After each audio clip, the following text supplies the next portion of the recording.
वंशी विभूषित करा नवनीरदाभा पीतांबरा तरुण बिंब फलाधरोष्ठा पूर्णेन्दु सुंदर मुखा दरविंदरेत्रा कृष्णा परम किमपि तत्त्वमहं न जाने कृष्णा परम किमपि तत्त्वमहं न जाने वाञ्छाकल्पतरुभ्यश्च कृपा सिन्धुभ्यैव च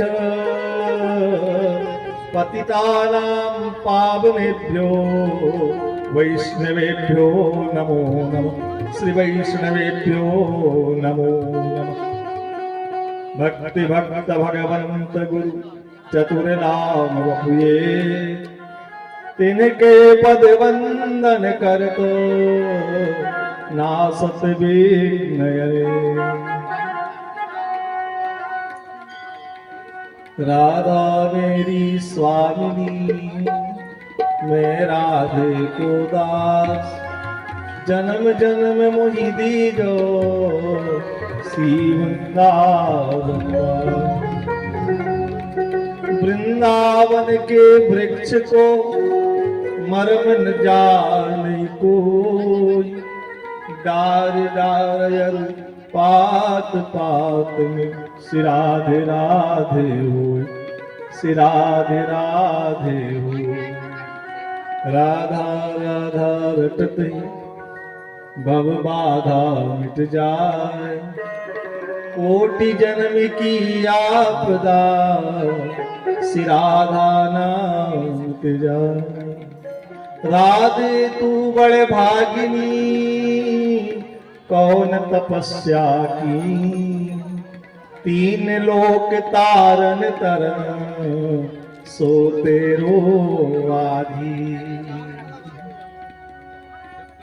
कित मुरली कित चंद्रिका कित गोपियन के साथ अपने जन के कारणे कृष्ण भय रघुनाथ कृष्ण भय रघुनाथ लाली तेरे लाल की जित देखो तित लाल लाली देखन में गई मैं हो गई लाल मैं हो गई लाल बोले वृंदावन के बिहारी लाल की भाष्य श्रीमद् भागवत महापुराण में 18,000 श्लोक 335 अध्याय 10 महात्म को बताने वाले और 12 स्कंद हैं जो भागवत भगवान का स्वरूप है।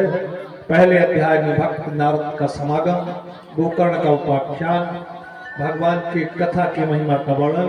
प्रथम स्कंद में 19 अध्याय सूत सौनक संवाद, धर्म भगवान की शरण में गया, परीक्षित के राज्य का वर्णन, उनको श्राप की प्राप्ति। 30 स्कंद में उनका आगमन, सुखदेव जी का, जहाँ भगवान के विराट रूप का दर्शन करके भागवत का शुभारंभ 8वें अध्याय से। आगे विदुर मैत्री संवाद 30 स्कंद में है, जिसमें 33 अध्याय है। इसमें भगवान कृष्ण के बाल चरित्र का दर्शन, सृष्टि का वर्णन, और उसी समय पर 12 चरित्र भगवान 12 का प्राकट्य, देवहूति और कर्दम का विवाह, कपिल का जन्म, 9 कन्याओं से वंश विस्तार का वर्णन। आगे तृतीय स्कंद की कथा विराम के बाद चतुर्थ स्कंद, इसमें 31 अध्याय है।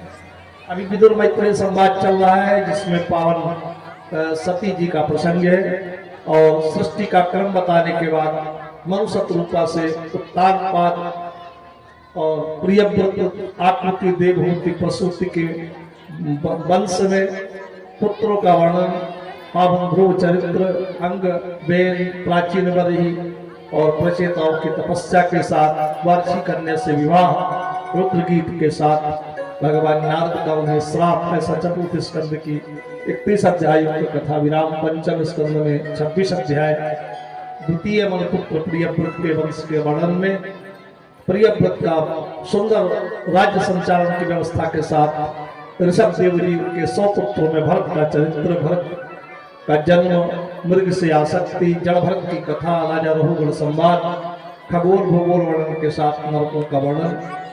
आगे षष्ठम स्कंद आरंभ होगा जिसमें 19 अध्याय है। इस पावन नाम के द्वारा अजामिल की मुक्ति हुई, ऐसे नाम नारायण की महिमा है। और विश्वरूप का वर्णन करके महाराज इंद्र ने उनका वध किया, जिससे त्वष्टा ने पुनः वृत्त का जन्म दिया। वृत्त का और इंद्र का युद्ध, और आगे महाराज चित्रकेतु का जन्म। जो वृत्त है वो चित्रकेतु नाम का राजा था, जिसे शिव और शिवा के सत्संग में पार्वती ने राक्षस होने का श्राप दिया। दिति के गर्भ से 49 मंत्रणों का जन्म। इस तरह से षष्ठम स्कंद के 19 अध्याय में कथा विराम, सप्तम स्कंद आरंभ हो गए। सो मंदराचल पर्वत में 15 अध्याय है। इसमें हिरण्यकशिपु द्वारा घनघोर तपस्या करके सुदुर्लभ वरदानों को प्राप्त करके प्रहलाद का जन्म हुआ। उसकी भगवान नाम निष्ठा को रोकते हुए 8वें अध्याय में भगवान नरसिंह का प्राकट्य हुआ। तो नरसिंह भगवान की जय हो। और प्रहलाद जी ने भगवान नरसिंह की बड़ी सुंदर स्तुति गाई।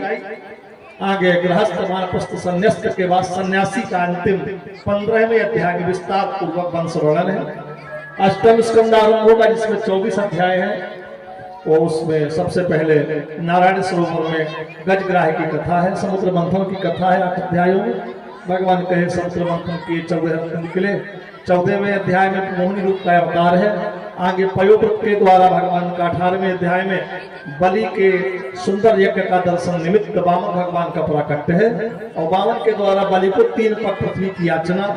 बलि वामन संवाद 24वें अध्याय में सत्यव्रत मनु के यहाँ भगवान मत्स्य अवतार का सुंदर प्राकट्य है, मत्स्य चरित्र है। इसी के साथ आगे 9वें स्कंद में भी 24 अध्याय है, इसमें सूर्यचंद्रवंशी राजाओं का वर्णन है। और इसमें महाराज मनु की परंपरा में साधदेव मनु से 10 पुत्र हुए।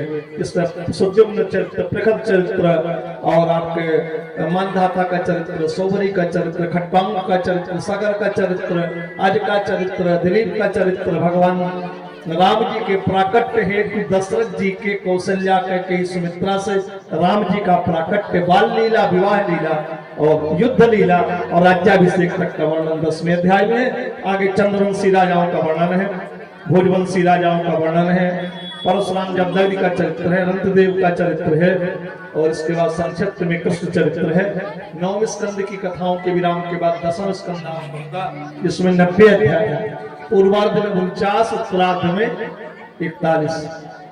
देवकी वसुदेव का विवाह है, दूसरे में गर्भ गदगद स्तुति, तीसरे में कृष्ण जन्म, चौथे में पूतना का आगमन, सक्तासुर क्रीड़ावन, दघासुर का वध, वृंदावन का आगमन, ब्रह्मा का मोह 16वें अध्याय में, काली नाग चरित्र, वेणु गीत और चीरहरण की लीला।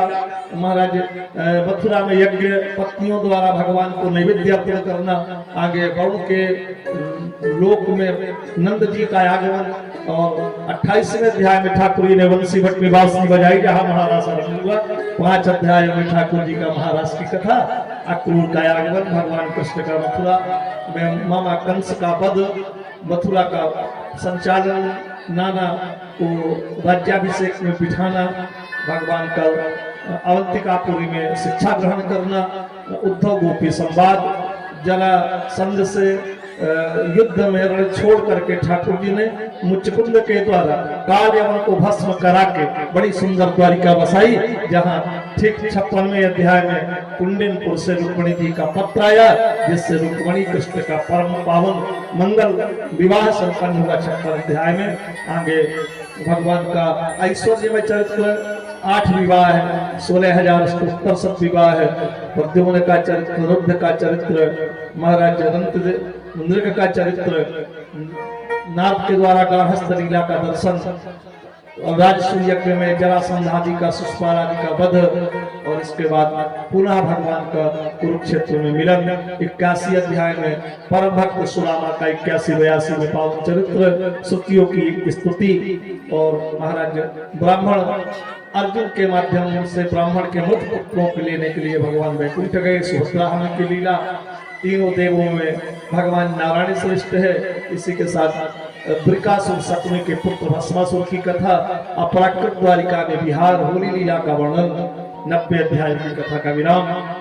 आगे 11वें स्कंद में भी 31 अध्याय है, जिसमें कि भागवत धर्म का बहुत विस्तार पूर्वक वर्णन है।